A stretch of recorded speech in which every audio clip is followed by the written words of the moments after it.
Shri Venkateswara gold తాకట్టులో ఉన్న మీ బంగారాన్ని విడిపించి కొనబడును.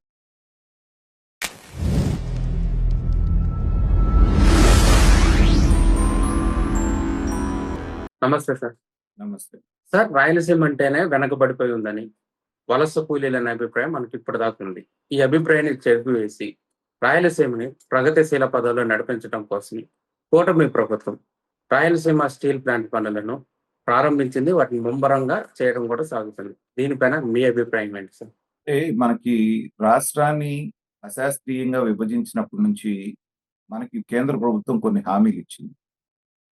వాటిలో భాగంగా రాయలసీమకి ఒక స్టీల్ ప్లాంట్ అనేటువంటిది కూడా ఎప్పటినుంచో ఉంది. దాని మీద గత ప్రభుత్వాలన్నీ కూడా కొంత ప్రయత్నం చేసినప్పటికీ దాన్ని ఇప్పుడు పట్టాలెక్కించి ఆ ప్రాంతానికి మేలు చేయడానికి ఈ ప్రభుత్వం పూనుకోవటం అనేటువంటిది మనందరం కూడా ఆహ్వానించదగ్గ విషయం. అయితే ఇక్కడేంటంటే రాయలసీమ బాగా వెనకబడి ఉంది అనేటువంటి మాటలు కొన్ని మనం చెప్తున్నప్పటికీ కూడా ఏంటంటే గత కొంతకాలంగా అంటే 2014, 19 మధ్యలో జరిగినటువంటి కొన్ని ప్రయత్నాల మూలాన రాయలసీమ రూపమే తలరాతే మారిపోయింది.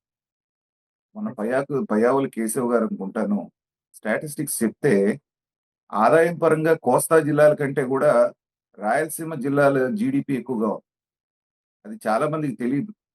రాయలసీమ వెనకబడి ఉందని చెప్పేసి మనం అనుకుంటున్నాం కానీ అక్కడ వచ్చినటువంటి హార్టికల్చర్ విప్లవం మూలాన కానివ్వండి, అనంతపురం జిల్లాలో వచ్చినటువంటి కియా మోటార్స్ కానివ్వండి, మిగతా ఇండస్ట్రీస్, తర్వాత అట్లాగే శ్రీ సిటీలో వచ్చినటువంటి ఇండస్ట్రీస్, తర్వాత తిరుపతి దగ్గర వచ్చినటువంటి ఎలక్ట్రానిక్స్ సంబంధించినటువంటివి, ఇవన్నీ చూసుకుంటే ఏంటంటే రాయలసీమ అభివృద్ధి పదంలో చాలా ముందుంది. వర్షపాతం తక్కువగా సహజంగా ఉండేటువంటి అనంతపురం లాంటి జిల్లాల్లో కియా లాంటి ఇండస్ట్రీ వచ్చిన తర్వాత ఆ యొక్క జిల్లా యొక్క తలరాత మారిపోయింది. అలాగే నీళ్లు అనేటువంటివి తక్కువగా దొరుకుతున్నాయి కాబట్టి ఈ బిందు సేద్యం లేకపోతే ఈ డ్రిప్ ఇరిగేషన్ ద్వారా ఆ రోజు నుంచి ప్రయత్నం చేసిన తర్వాత ఏమంటే ఇవాళ రాయలసీమ అనేటువంటిది హార్టికల్చర్ హబ్ లాగా ఆంధ్రప్రదేశ్కి తయారవుతుంది. ఈ పళ్ళకు సంబంధించినటువంటి తోటలన్నీ పెట్టడం, అవి రైతులు కష్టపడి అక్కడ పండించడం అనేటువంటిది మనం చూస్తూ ఉన్నాం. రాష్ట్ర అభివృద్ధిలో ఇతోధికమైనటువంటి భాగం పాత్ర రాయలసీమ పోషిస్తోంది. మీరు గనక గమనిస్తే జగన్మోహన్ రెడ్డి గారు ఉన్నప్పుడు 3 ప్రాంతాలకి 3 రాజధానులు ఇచ్చేస్తే, అంటే కర్నూలులో ఒక రాజధాని, న్యాయ రాజధాని, వైజాగ్లో పాలనాపరమైనటువంటి రాజధాని, లెజిస్లేచర్ క్యాపిటల్ గానేమో అమరావతిని పెట్టేస్తే 3 ప్రాంత ప్రజలకి నేను న్యాయం చేసేసాననేటువంటి భావనలో ఆయన ఉండేవారు.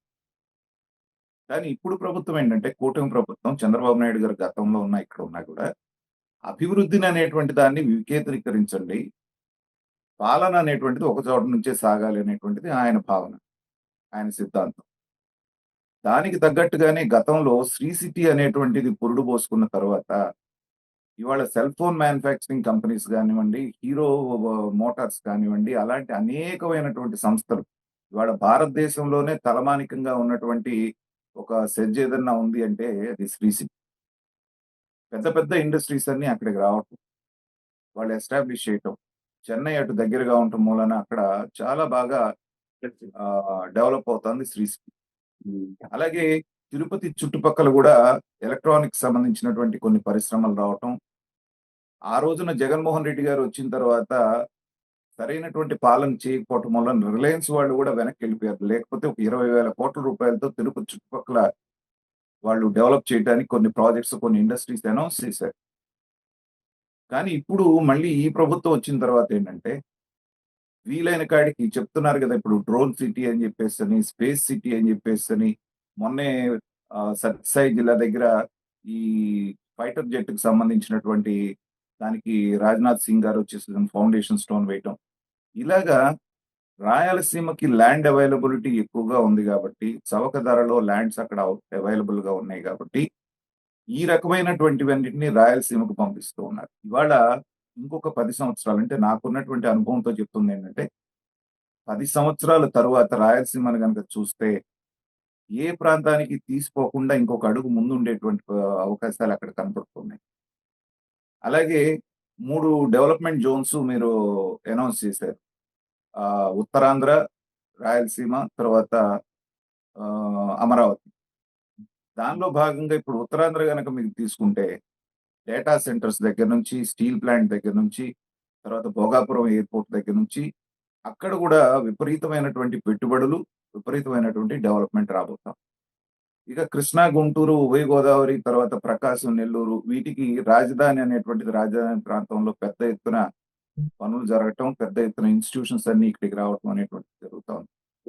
కాబట్టి 3 ప్రాంతాలని సమానంగా అభివృద్ధి చెందేటువంటి ఫార్ములా తోటి ఈ ప్రభుత్వం ముందుకెళ్తోంది. దానిలో భాగంగా ఇవాళ రాయలసీమకి ఏదైతే ఎప్పటినుంచో ఆశిస్తున్నటువంటి స్టీల్ ప్లాంట్ పనులనేటువంటివి ప్రారంభం అవ్వటం అనేటువంటిది మనకి శుభసూచకం. కానీ ఏంటంటే ప్రారంభించటం కాదు ముఖ్యం. ఎంత త్వరగా ముగించగలుగుతారు అనేటువంటిదే అక్కడ మనకి ఇంపార్టెంట్.